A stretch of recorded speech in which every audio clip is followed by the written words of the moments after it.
All right, so when does the Sabbath start? When does the day start? It's in the morning.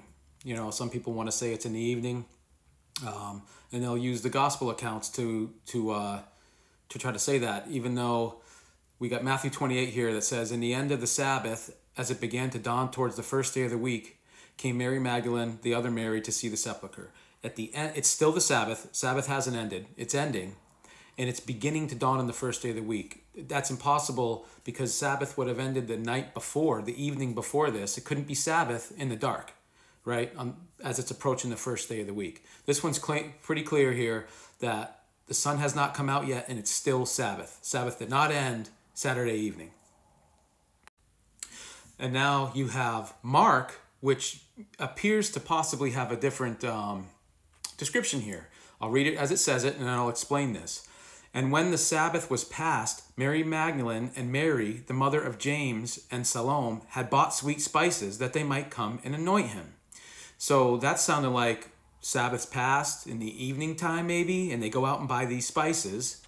And very early in the morning, the first day of the week, right, they came into the sepulcher at the rising of the sun.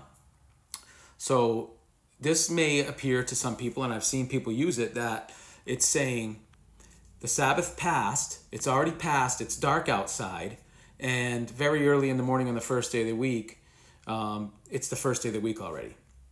Well, and so what had happened is they went, Sabbath ended Saturday evening, they go and buy spices, and then they come, you know, they sleep, and then they come in the morning, but it's the first day of the week. Well, check it out. What this says here is they had bought sweet spices.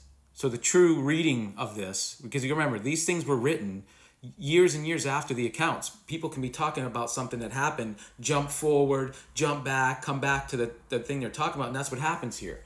"And when the Sabbath was past," and you go to verse 2, "very early in the morning, the first day of the week, they came into the sepulcher at the rising of the sun." Now, when you read it like that, that is exactly how it reads in Matthew's account.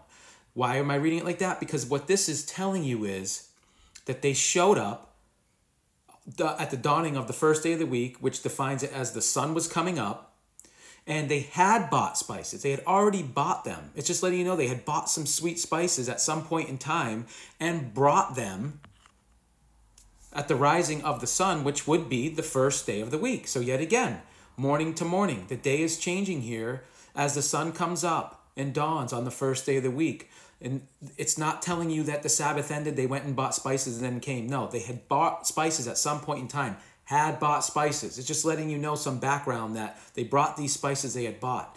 And if you look at another account of the Gospels, it tells you that, let me bring it up here. It tells you that after he passed away, which I'm not going to bring it up, you go look it up yourself, it was evening. And the man comes and begs Pilate for the body. Well, if it was the prep day and evening comes, that means it's a Sabbath. All these things happen. He goes and begs Pilate for the body. Pilate gives it to him. They wrap it up, and they bring him to the sepulcher, bury him, roll the thing in front. How could all that happen on prep day if the first thing it says is, it's prep day at evening? Can't have it. It's another thing to back up the fact that the Sabbath is not, no day starts at evening. Not in the Sabbath. These two witnesses here alone back that up. Praise Yah. Actually, so here it is. I want to provide this. Matthew 27, verse 57, right here. "When evening was come." Hey, Sabbath starts at evening. This is telling us right here the Sabbath started. Let's go with that theory. "There came a rich man named Joseph, who also himself was Yeshua's disciple. He went to Pilate and begged for the body of Yeshua. Then Pilate commanded the body to be delivered. And when Joseph had taken the body, he wrapped it in a clean linen cloth and laid it in his own new tomb, which he had hewn out of the rock, and he rolled the great stone to the door of the sepulcher and departed." All that happened after it says it was evening. Can't do it. It would have broke the Sabbath.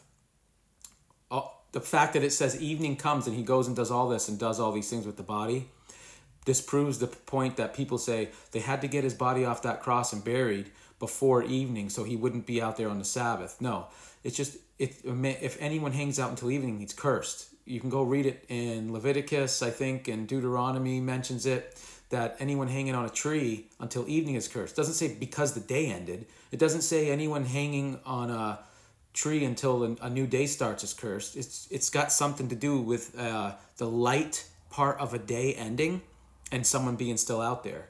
Again, if evening comes as the first thing here, this would mean it's Sabbath, and all this stuff happens. Now that goes against Scripture. It's not Sabbath yet. That's why they're able to do all this stuff. Mary and the other Mary go out and buy the spices, hold them until the next morning. That's what happens. Praise Yah.